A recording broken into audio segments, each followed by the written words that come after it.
Namaste. Welcome to our July Satsang.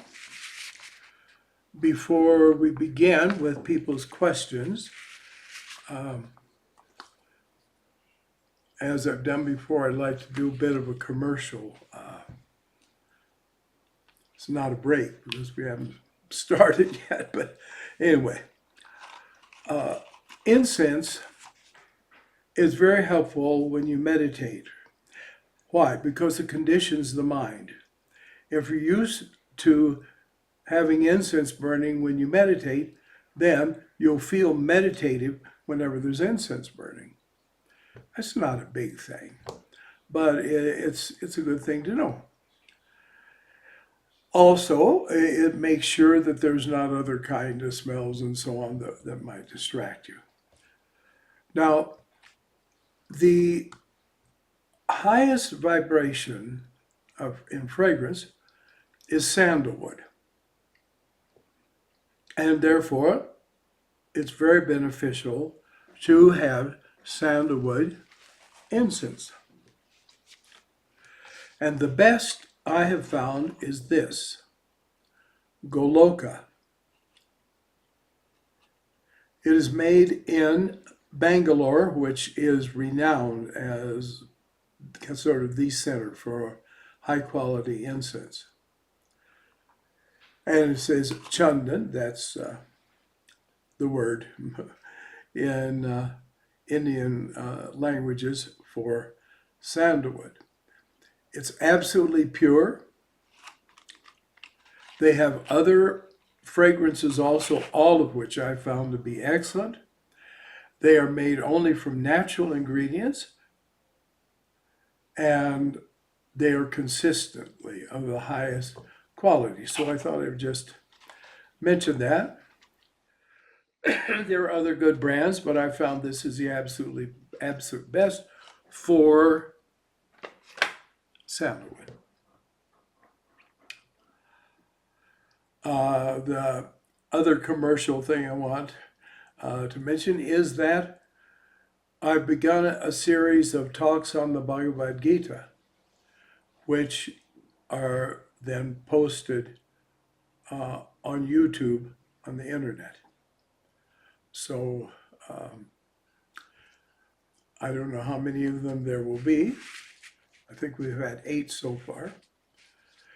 Each is 20 minutes or maybe a little less, hopefully, so that it won't be tedious to have to listen to me go on and on and on, because as you experience, I can go on and on. Yes, indeed. And the other thing I'd like to recommend to you to obtain is a sense of humor. A yogi really needs a sense of humor because a yogi becomes increasingly more perceptive. And if you're disposed to not like things or to object to things, well, then you're going to really be in trouble, because you're going to see a lot that is not really of the finest and the best. So you have to learn to smile. And you really have to learn to have a sense of humor about yourself. Now, evil people never have such a thing. In fact, it was very interesting. I knew a man who was very knowledgeable in esoteric things, or what you could say, occult matters. And he wrote an article on how to recognize people that are on what in occultism they call the left-hand path. That means the path to evil and to harm and self-destruction. And one of the traits was being unable to laugh at themselves, and usually having no sense of humor anyway. You can often see this in religious groups. They are so grim, so righteous, and they never laugh. They never smile unless it's sarcastic. There is a certain Hindu sect. I hate to call them Hindu, but I guess you have to say they claim to be Hindus. An utterly off the wall and gone bunch, and they're throughout the world. And of course, they're the only one true people, and they have no sense of humor at all. And they're very silly, and they do a lot of very funny things unintentionally. And one time I was talking with some people about them, and I just noticed I haven't set the timer for this. Aren't you glad I'm organized? Noisy, isn't it? Irritating, isn't it? So anyhow, we were talking about they just did the silliest things, said the silliest things. They were absurd. And so some of us were talking and we were laughing. Now these people, one of their traits was they always wanted to be persecuted. See, there are certain esoteric groups, they like to say, we're feared, we're hated and feared, like, oh, we're really powerful people, and people can sense it. And of course, they're just little pipsqueaks no one gives a second thought to. So these people, they love to be persecuted. And if the police could possibly show up at their activities, well, they were in heaven. And one of their favorite things was making a nuisance of themselves and being told, get out of here, stop bothering us. And it made their day. So anyway, they were that kind, you see. So we were thinking of them, just things they said, and laughing. And I said, do you realize they'd be perfectly happy if they learned that we were sitting around hating them? But it would drive them crazy if they thought and came to know that we're really just laughing. So remember the beginning part of The Wizard of Oz, and in which the evil witch shows up for the first time and thunders and lightnings and makes all these threats. And the positive witch, Glinda, at one point laughs and says, oh, go on, be off with you, before somebody drops a house on you. And this is the way you do it. A good laugh can be one of the best exorcisms there is. I'm quite serious. So please learn this. And again, do see the value in being able to laugh at yourself. All right, thank you.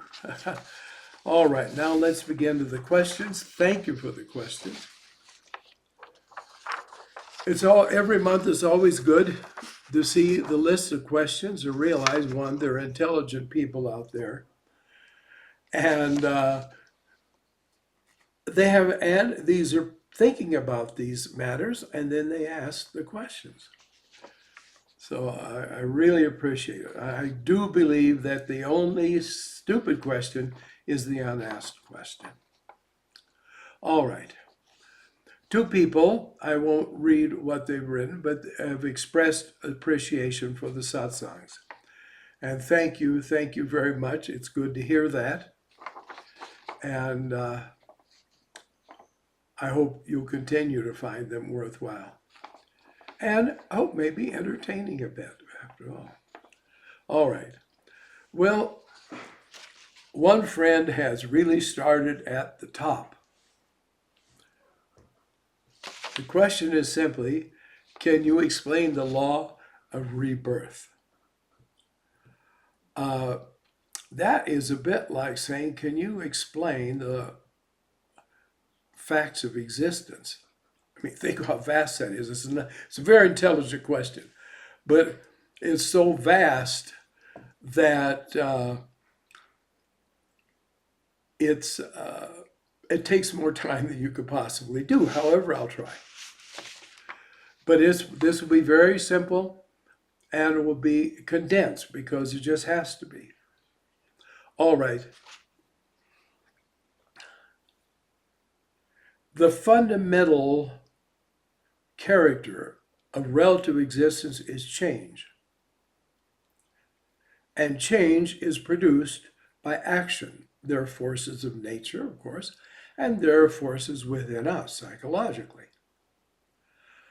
So everything is action, and then because duality is an absolute fundamental of relative existence, there is a reaction. Even if it's not perceptible, even if it doesn't occur right at that moment, still there is reaction.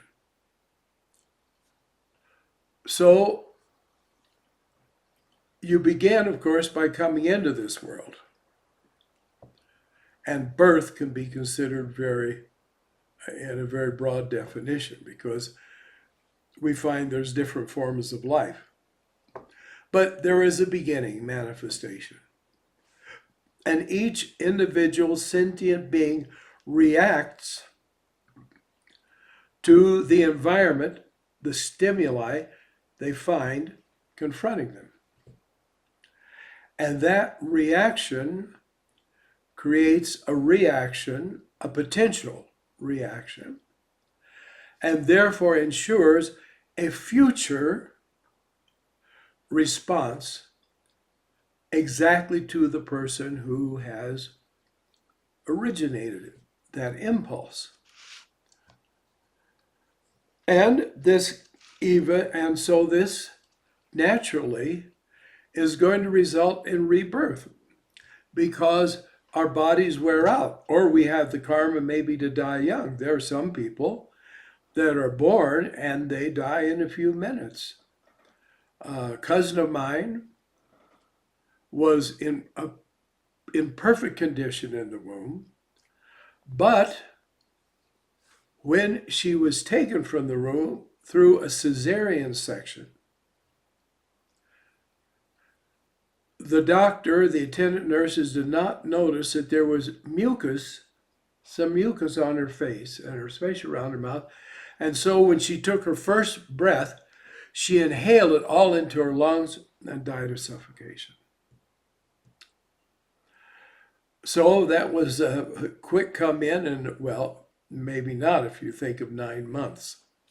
But as far as outside in the world, I was an exit as fast as the entrance. And it's all determined by karma. And it's our karma. And therefore, we look at our life, we look at our environment, and it tells us just what kind of person we are. And if we analyze it well, we can pretty well tell what kind of person we were in the past, because we wouldn't be here now if we weren't being a reflection of that past. So it goes on in a constant change, and it goes on in a constant change, and it only ends not when we want to get out. A lot of people in jail do want to get out, but it doesn't get them out. When our consciousness develops through our life experiences, it's a learning experience. Life itself is a school.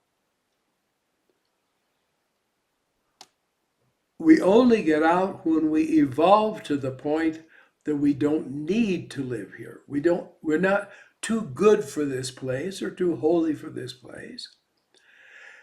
It's that we don't need it anymore. And then, guess what?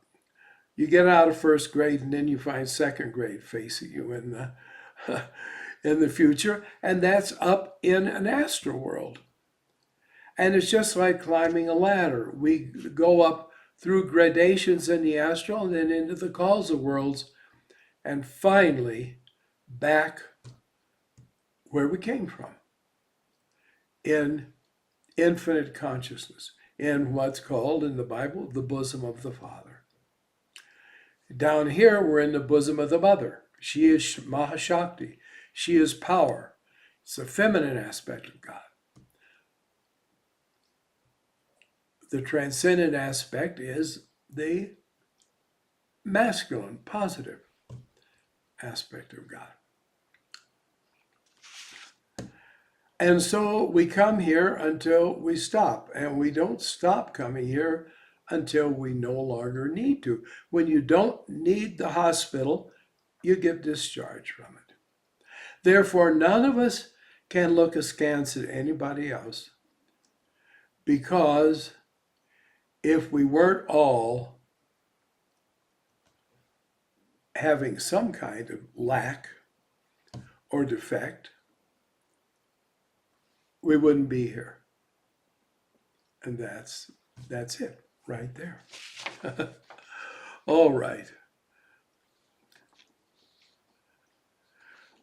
Do you think the world, and there's quotes on the word world, which of course then means mostly the world of humanity. Do you think the world will ever get better? Or is it only the one doing Soham that will experience peace? Well, on an individual level, you've got the idea right. Only those doing Soham are going to experience peace, because you see,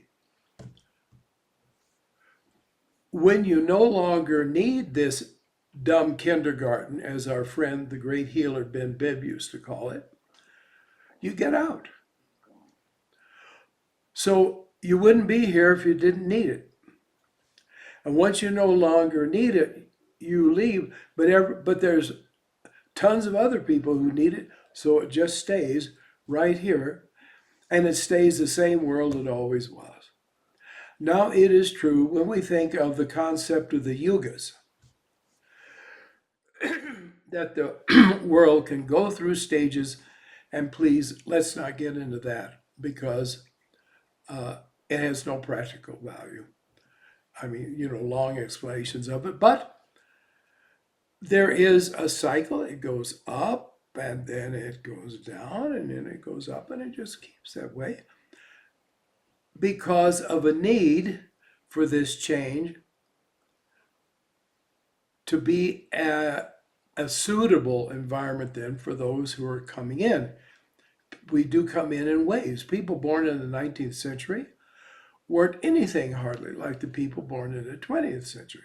And the people that will be born here in the 21st century, they will not be like the people, such as myself, who are born in the 20th century. Now, I don't mean they'll be drastically different, but they will be different, because this is the way it ought to be. Yeah, see, that's as good when you say, why do I have to do it? And they say, why? And you say, because. Well, I'm sort of doing that in a very dogmatic, cosmic way. But it is true, things do get better, but they only get better as the general population evolves, and then as it devolves, it gets worse. So Vivekananda said, this whole relative existence, especially this world, he said, it's like a dog with a curly tail. You can go like that along it, it just goes back. He said, you can put it in a splint for months, and when you take the splint off, it goes back to being curly. So if we're discontent with this situation, and we ought to be, you know what it is? It may sound rude, but get the heck out of here. That's the truth. When people say, go on and get out of here. Well, that's a message. It's good for us to be given. How do we get out of here? You know what I'm going to say. Sadhana alone, and Soham sadhana does it the best. All right. But also understand too, when we get better, the world somehow seems better to us too. That's part of the mirror effect. All right. How can I maintain my center, my awareness of self, while in conversation? Whenever I engage in a conversation, my identity, instantly takes charge, and I only return to myself as consciousness only after the conversation is over. Well, that's just normal. But the more you do meditation, I mentioned before that there was this one man who was hearing me talk to some people who had questions. And I don't know what their questions were, but at one point he said to them, well, there's no use to ask him any questions, really. He'll just tell you to meditate. So now you know who didn't like my advice to meditate. And it's so. The more you attune yourself and enter into who you are, Soham, I am that, the less it will go from you when you engage in outside activity. What happens in meditation, or what you experience in meditation, you begin to experience to tiny degrees outside of meditation, and it grows and it grows and it grows until you are always truly yourself, in yourself. So don't worry about it.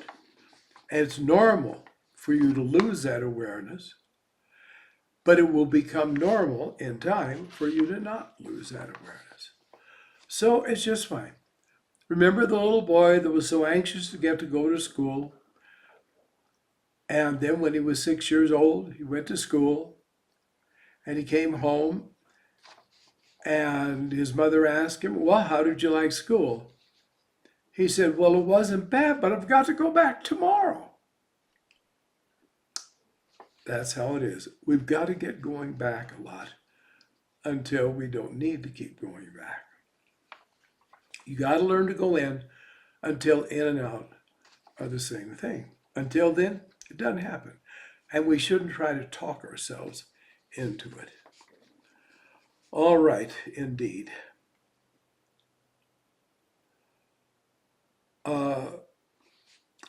Someone wants to know if there was a community of like-minded people, etc., for people at advanced age in the vicinity of this ashram.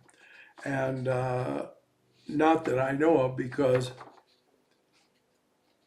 actually outside this ashram, I don't know anybody in this area that is of a really like mind. If you don't have the courage to go it alone, don't bother to be a yogi. All right. If your parents are not spiritual parents, can you progress? Well, yes, because fortunately we're not our parents.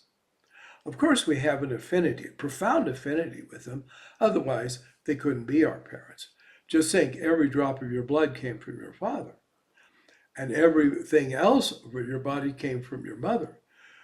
You can never have a closer relationship than you do with your parents, whether you like them or not, whether you get along or not. There's a unity there.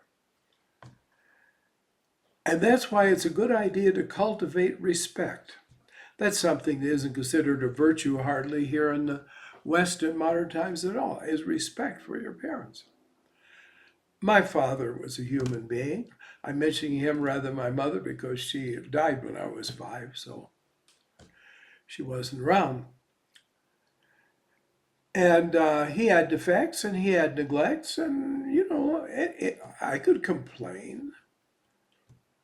But he was the doorway, along with my mother, for me to come in here to evolve. I met great masters, I met great saints, I met holy people, and I met just wonderful, loving people. I wouldn't have done it if it hadn't been for them. So I will tell you the truth. You may find it appalling. But whenever, until his passing, when I met my father, the first thing I did, I took a hold of his right hand, but I bowed. I don't know what he thought of this, but I did. I bowed and I kissed his hand. And then I'd put my arms around him and hug him and kiss him. He deserved respect. He deserved reverence. The only time I ever really hushed him up was when one time, when I was getting into middle age, and he started saying, well, I know I've not been a good father. And I said, none of this talk. No, I won't hear you say that. So, and you know, respect is something almost from which love can come. We often say, well, I can love them, but I can't respect them. Well, you have to respect them because if you love them, they're lovable. So respect them. Okay, I belabored that point more than needed to be done. So anyway, the level of your parents has nothing to do. That's where you started out, but that's got nothing to do with it now. Now, keep going down that road. Walk that lonesome valley. All right, it says you, in your Satsang book, I assume that's Satsang with the Abbot, and also it is in Soham Yoga, you recommended meditating for 3 hours straight. Well, that's really an ideal time. You shouldn't begin to try to do it when you are a beginner, unless because of strong past life samskaras, you are able to do it. And that's the way it is with some. There are some people that can do Hatha Yoga. First time to see the most complex Hatha Yoga postures, they do it. Well, it's because of previous life. So you just start out in a sensible time. There's nothing wrong with only doing 10 minutes. 15 minutes is good and so on. But just acclimatize yourself to that. That doesn't mean you go into samadhi and you've got to wait for that to happen before you increase your time. And then just slowly, slowly increase it. But don't overdo it. There are some people whose negative mind always makes them overdo something, so they'll burn out on it, and then they won't do it anymore. I knew a woman who did this. She hated herself, for one thing. She had a great deal of self-loathing. In fact, she belonged to a particular awful sect that is in India, that is not Hindu. In fact, they hate Hinduism. But I mean, they believe in reincarnation, karma, and all this, because that's a whip to beat themselves with. And so anyway, their phony guru banged away at them. They needed to meditate for 3 hours a day. And they're just beginning. So she would set the alarm clock. But she didn't turn the alarm clock away from her so she couldn't see the time. She kept it turned toward her. And so she meditated. She'd look at the clock, and of course, the 3 hours weren't up. And so she'd say, I punished myself by adding half hour on every time I look at the clock. She was sitting 5 and 6 hours. She didn't need to work for a living and so on and so on.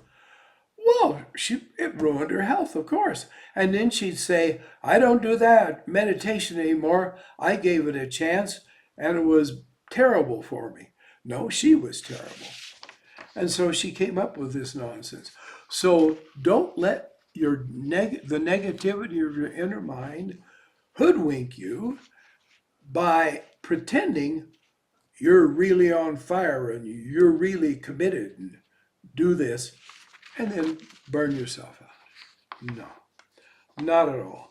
So if it takes you 2 years to be able to sit for an hour, let it take that long. It won't, but anyway, if it does. 3 hours is optimum because I mentioned it in that, see, I'm not just saying, oh, the most benefits in 3 hours. Well, obviously, it's more beneficial to meditate 3 hours than 20 minutes. But what I have said, and I think it was clear, if you can meditate 3 hours, you can meditate for 8 hours. I mean, if the time arises or you decide to. In other words, there's a kind of a plateau there. It can be difficult up, and you acclimatize yourself more. And once you can go 3 hours, then you can go as long as you want. And that's why I say it's good. However, it's what is good for you and working in your situation. So yes, how does one benefit from 3 hours straight meditation compared to 1 hour or 3 times per day? Oh, it's very different. Now, if you could do 3 1-hour sessions a day, because of course you can't do 3 straight, go ahead and do it. And if you never make any of them longer, if you're doing that much time in the day cumulative, well, use your judgment. See, you're beginning in yoga and you don't know, but after a while, you have to teach yourself. You have to direct yourself. So, certainly, 3 separate hours are not going to have the same intensity of effect that 3 continuous do. But, there are always people that think they're required to start at the top. And when you can't really start at the top, then they think there's no use of doing anything. And now they have an excuse to quit. Don't be one of those people. In the second chapter of the Gita, Krishna talks about Buddhi Yoga. Can you talk about what Buddhi is and therefore what Buddhi Yoga is? Buddhi means, it has 2 words that apply equally. One is intelligence, and the other is intellect. You see, we have many layers. We have many bodies, koshas. Kosha really means a covering. In other words, at the core is the true eternal self. And then, in coming into incarnation, we come down and we take on several layers.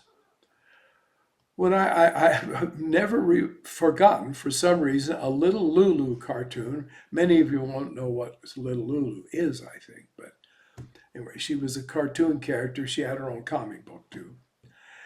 And there was one that showed little Lulu asleep, and she had all her clothes, starting with underwear on down, on kind of a frame. And when she woke up in the morning, she climbed onto the head of the bed and jumped and came down through. And first it was undies, etc., etc., etc. And finally then she landed in her shoes and she was fully clothed. And that's what we've done. So we really have hundreds of layers, thousands of layers, very subtle gradations, but we can't bother with them all. How would we even name them all? So we have basically 5 layers. We have the body. We have that's made of atomic matter. Then we have the pranic body that is made of what we would call life energies, especially neurological energies. That's called the pranamaya kosha. The first is called the Anandamayi kosha, which literally means the body, the food body, because it's nourished by food and supplied by food. The Anandamayi kosha, then the pranamaya kosha, the prana. Then the manomaya kosha, that is the sensory mind. That is the screen on which the pictures are shown in our mind. There's my finger. It's your manomaya kosha that's looking at this picture, as I'm looking at my picture now as I'm talking to you. Then there is the jnanamaya kosha. That is, jnana means wisdom, but it also means just simply intelligence. In this case, it's awareness. And that is a faculty of perceiving the mind. See, the mind, the manas, perceives all the impulse coming in through the senses. The mind sees a thing, it's kind of tall and it's got things coming out of it, etc., in different colors and so on.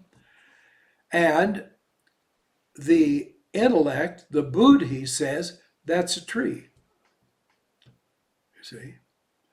In other words, we don't just see an object, we know what it is, and it's a Buddhi that knows what it is. So it is the intelligent thinking mind, the mind that talks inside your head and thinks and comes to conclusions. That's the Buddhi.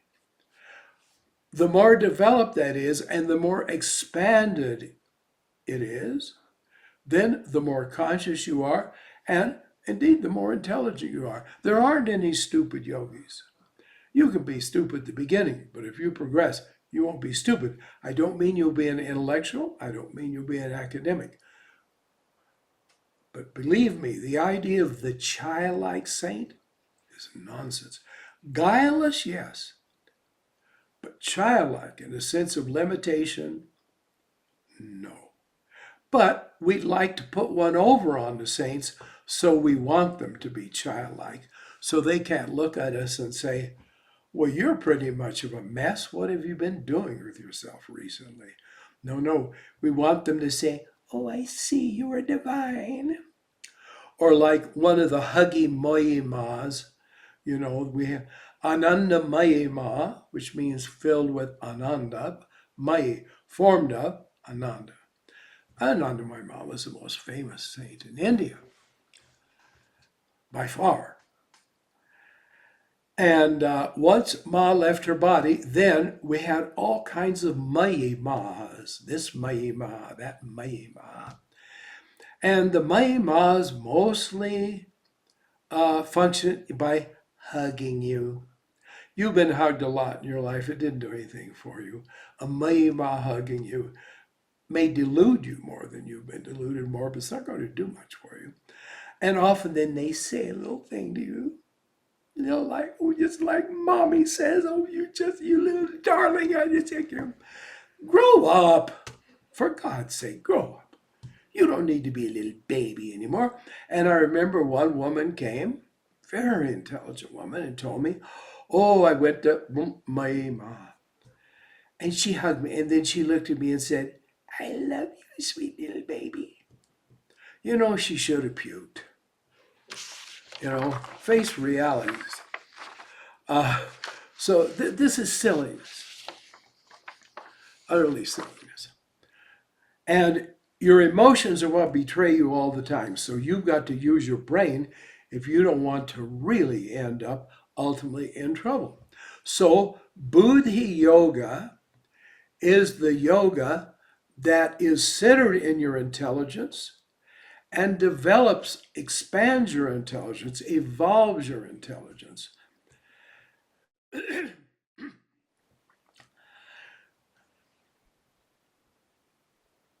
And that is true yoga itself. And there's just one yoga. The first yogi in this world cycle was Matsyendranath. Matsyendranath was wandering in Himalayas just to entertain himself. He was a young man, we assume. And in those days, there weren't roads. I mean, we're talking about the beginning of things, you see. Not the very beginning of the world, but the beginning of where things were moving with the human race, or potentially moving. And just as it has been everywhere throughout the history of the world, there won't be roads, so waterways become the pathways. People go by boat or they simply walk along. If you look at a map of the United States, you will see, especially in the Middle West, if you look at Illinois, Indiana, and Ohio, how the southern borders are all curlicue and wavy, because that's the boundary that are the rivers. In other words, the boundary of the state was set as the river. So that's why you see that.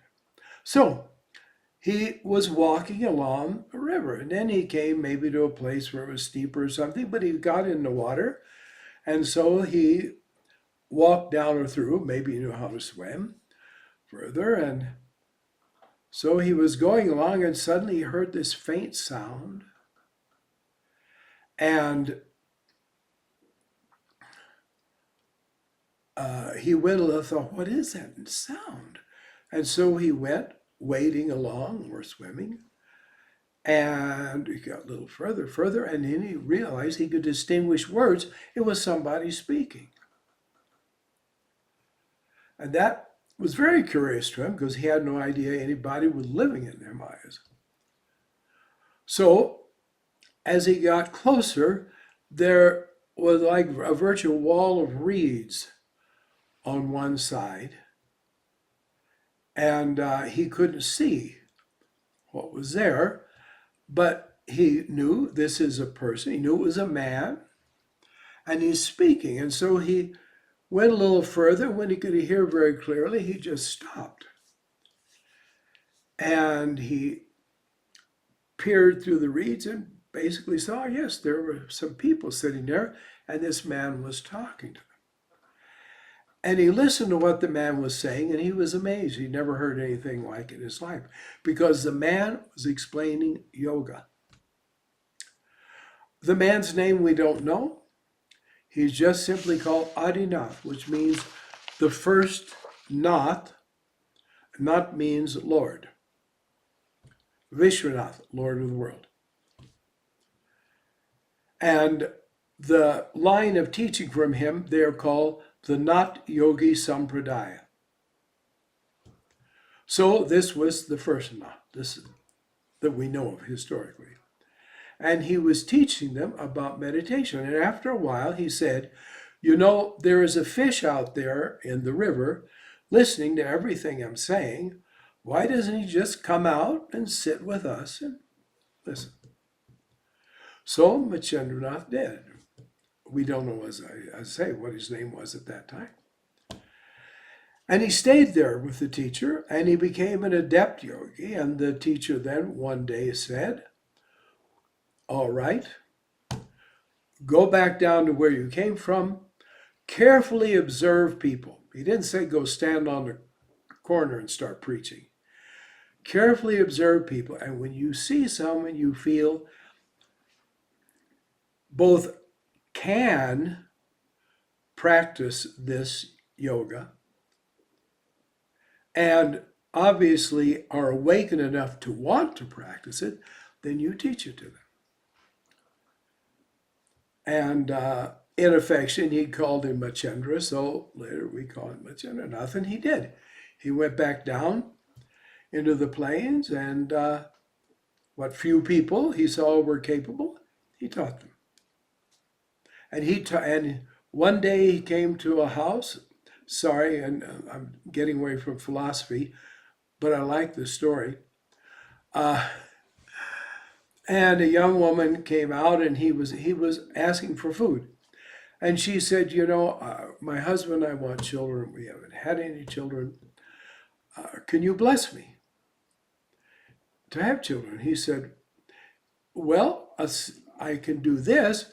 And it was his habit to kindle a fire in the evening so that he wouldn't get cold and be semi-frozen at night. And he kept some of the ashes with him, because if you smear ashes all over your body, as some people do in India just for show, I mean all over the body, it actually has a practical effect. It keeps out the cold. It insulates you. So he carried ash with him for this. And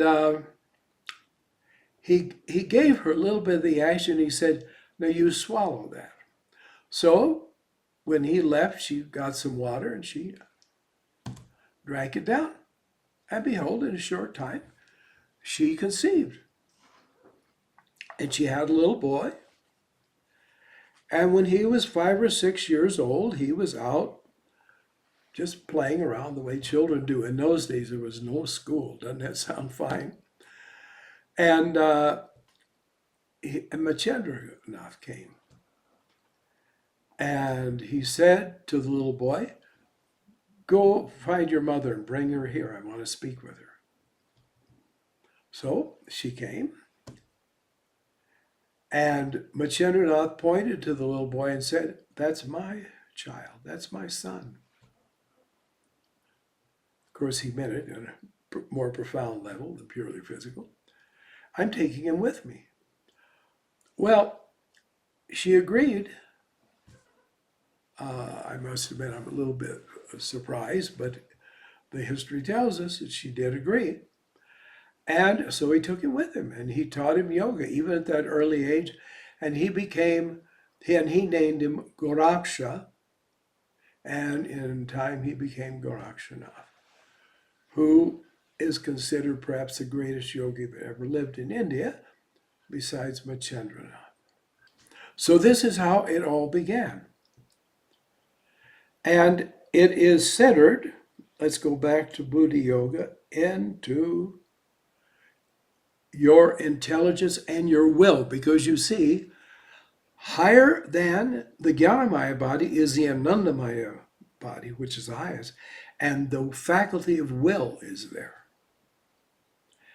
And that has to come into play, and then you realize, this is what I need, and so this is what I'm going to do, and you have yourself do it. And sometimes you have to get a hold of yourself and say, come on, quit this. Sit down there, meditate, and do. You don't force yourself in an overdoing, but sometimes you do have to say, listen, fool, you don't want to come back here again over and over. So shut up, sit down, meditate. Yeah, you need as well as a sense of humor sometimes. You kind of have to have a sense of, look, kid, and you have to be your own teacher. So this is what it all involves. And again, there are, as I said, there's no stupid yogis. Don't have to be intellectual or academic. There's no stupid yogis. And that's it. Soham Yoga is the yoga of the Buddhi, because it causes to arise in us what we've always had, is what's called the Soham Bhava.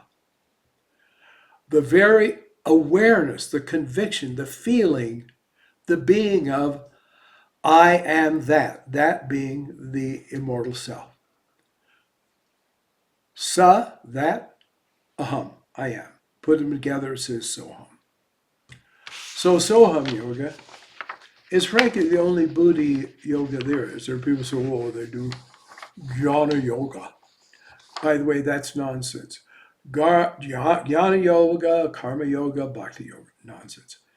The word in Sanskrit in the real text is marga. Marga means path or way. Yes, the way of devotion, the way of intellect and discrimination, the way of action. They're not called yoga. Only one thing is yoga.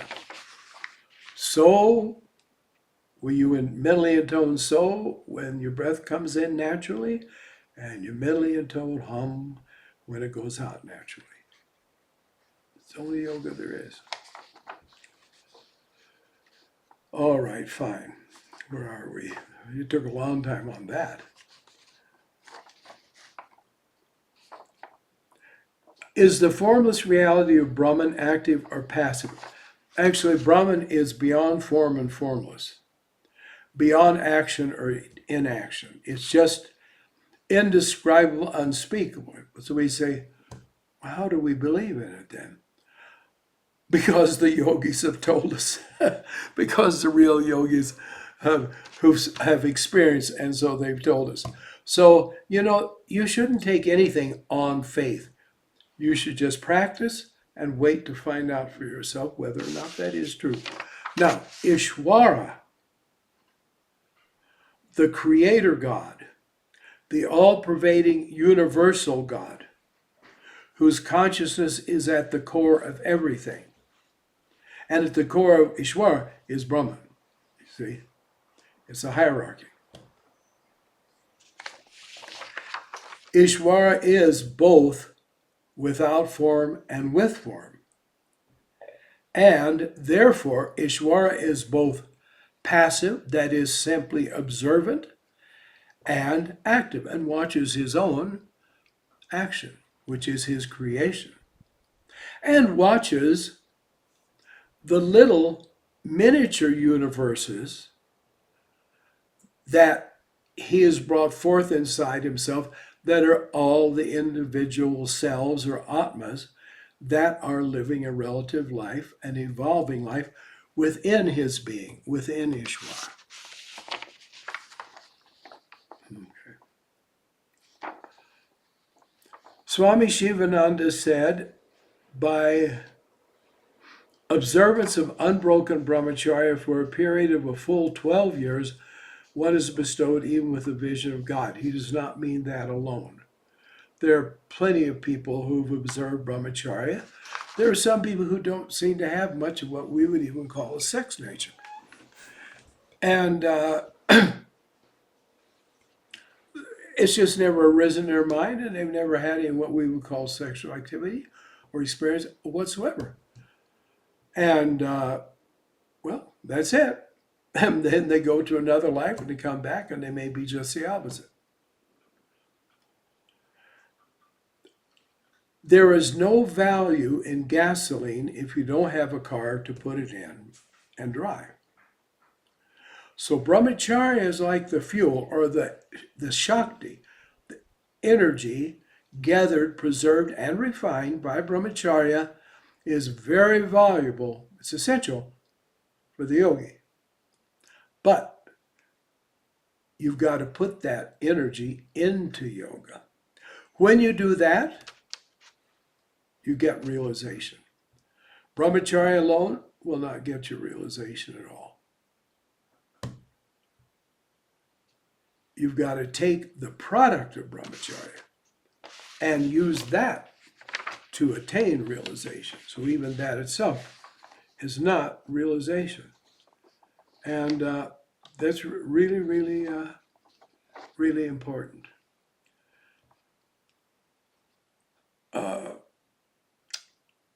And it says, but this kind of observance should commence before the 32nd or 34th year.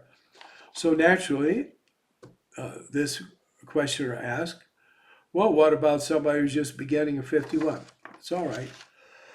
Just keep on going where you start from, because ultimately you don't need to go anywhere.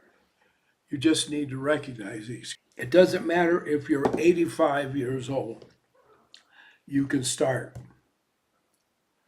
and you can get on toward the goal, because intensity of practice has a lot to do with it.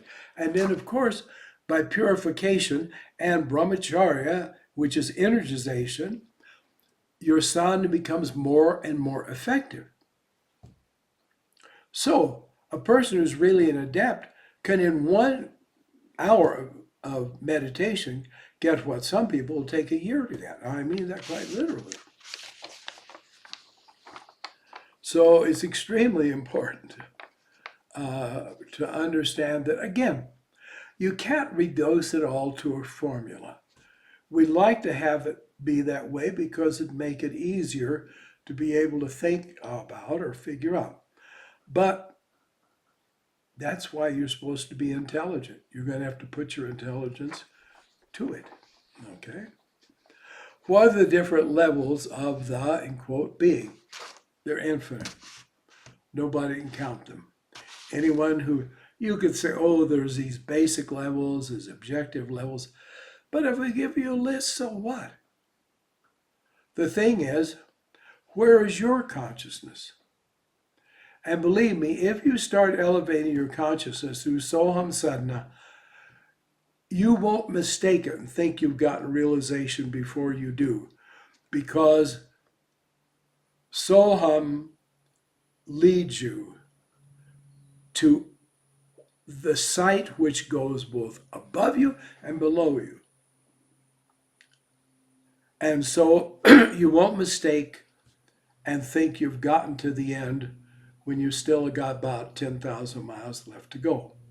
It won't happen if you're a Soham yogi. If you're not, well, why even bother to listen to anything I have to say? It's not going to do anything for you.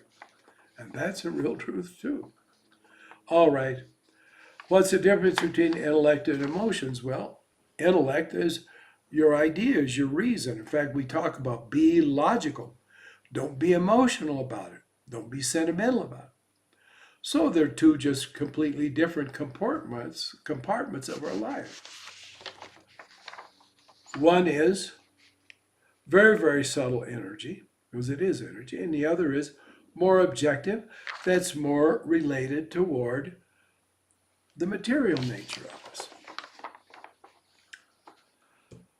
And at the same time, they're all made of the same thing, consciousness, and on another level, they're made of completely different vibrations. See, I'm not being cute when I say, if you're really going to follow the yoga philosophy, which is the Hindu religion, first of all, let's know this. Now, a lot of people call themselves Hindus. They're just superstitious and ignorant. But yoga and Hinduism cannot be separated. That's like saying I can separate addition, subtraction, and multiplication from the ability to count 1, 2, 3, 4, 5, 6 and understand the concept of numbers. Well, you can't. They're completely interrelated. So all parts of our body are related. Therefore, what we do in one part has an effect in all the other parts. All right. Now, this is a very long one, very worthy, that I'm going to read next. Whenever I try to think about what separates me from God, I can't figure it out. Well, that isn't any surprise. To a yogi, it's not any surprise. For a fake intellectual philosopher, they'd say, well, what do you mean? Why, it's just as easy as can be. Don't listen to them. For there to be anything other than God would seem to require another God, another source and sustenance of creation. Yes, if you start putting your present level of understanding onto something that is so amazingly abstract and high, yet beyond our normal intellect. And that's not a way of saying, oh, be quiet, then don't talk about it anymore. I'm not saying that. Yet I know I'm not the creator, but a creature. Well, that's very interesting. If you know that, you know a lot. And I'm not speaking this sarcastically. If you know those two things, you're not a creature. You're not a creator. You're not just beginning wisdom. You've got a lot of wisdom. Nevertheless, I do create in the sense that the world I know is a product of my knowing. Well, the world doesn't exist because you know it exists. Because it exists, you know it exists. See, getting cause and effect backward is very easy. In fact, it's almost normal for the human being. It's like, it says it in the Bhagavad Gita, so it's true. It's an utterly foolish statement.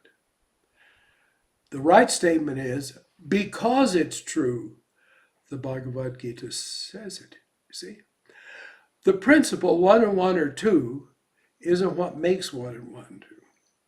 It's having had one of this and one of that, and behold, I realized there were 2 of them. That's what makes that little formula.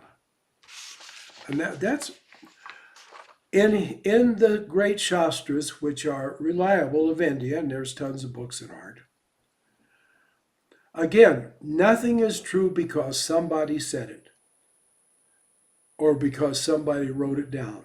Rather, the truly wise, the truly conscious and awakened, they wrote it down or they spoke it because it was true. You see? You would think, well, that's kind of simple, but we get it backward all the time. Like astrology. Oh, I have thus and thus planetary configuration in my horoscope, and that's why I am like I am. No. You see, I have Gemini rising. The mind of a Gemini is here, there, and everywhere. It's mercurial. And if you're self-congratulatory, you'll say that it's very intellectual, which it is. But it also is just scattered as here, there, and everywhere. That's the way it works. You've seen that in these satsangs, haven't you, about me? All right. So I could foolishly say, oh, you see, I'm this way, I'm this kind of a little bit ditzy, because I've got Gemini on the ascendant. That is, actually, my birth was delayed artificially, I'm sorry to say, for my poor mother, the agony she had. And we won't go into a long story. And was delayed. Actually, it was at the whim of the doctor who delivered me. Though my mother was in a hospital and even the nurses could have delivered me, our doctor, who was having a heart attack, was 15 miles away. And when they called him on the phone, he said, well, stop the birth till I get there. What an incredibly awful thing to do. Anyway, he did.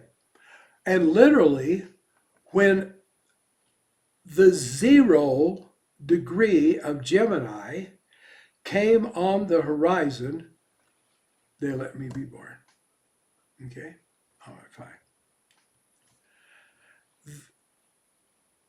I have my ditzy mind, not because I was born when Gemini was coming on the horizon. Rather, I was born because Gemini was coming on the horizon, and I had that ditzy kind of mind. In other words, when my inner mind was reflected in the outer world, boom, I was born. That's the same with all of us. So never say because this or because of that. Or there are people who like to say, well, my mother had a hot temper, I have a hot temper. No. When you get mad, there suddenly isn't your mother there and she like shoots the anger through you. No, you're mad all on your own. So, sorry, you don't get to blame anybody or anything for what you find yourself to be or to appear to be. Because, of course, Tatvamasi, you are that which transcends all of it. Okay? So,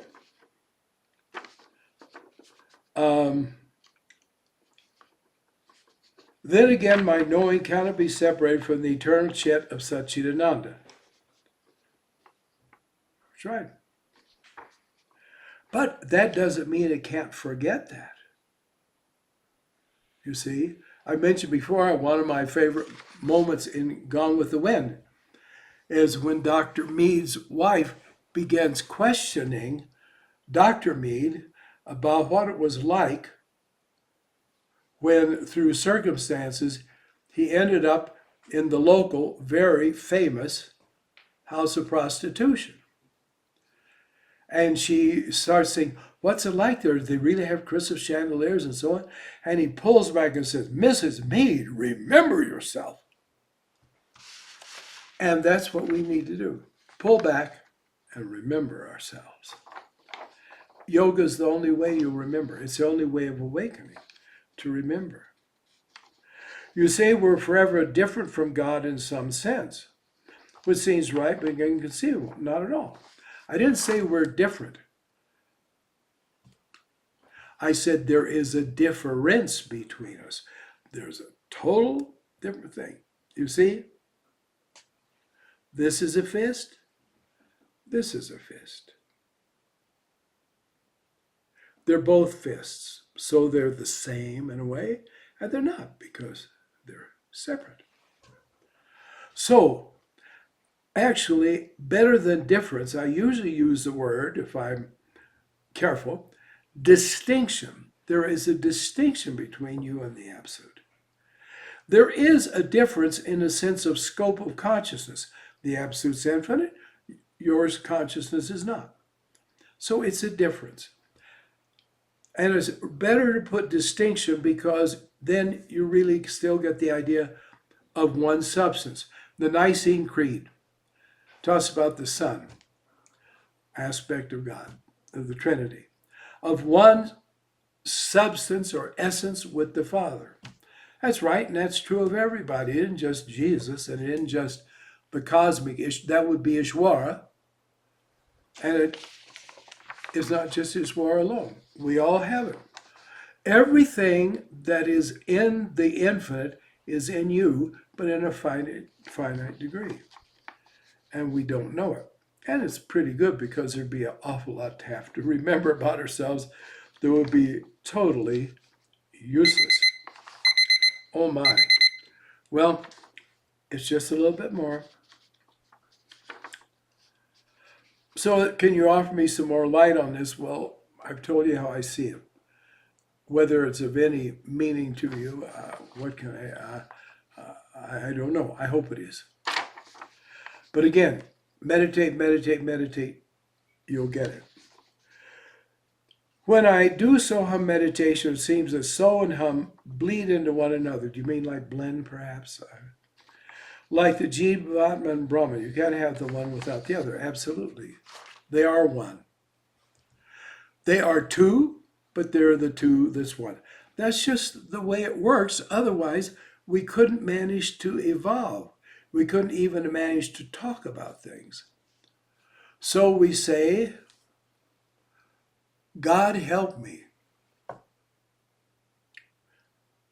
We could say, but God help me because, well, God's inside me.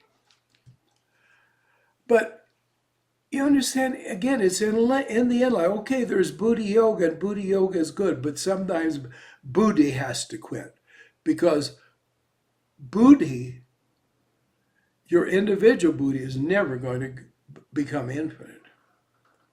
So naturally, we're in the dream and we use dream talk,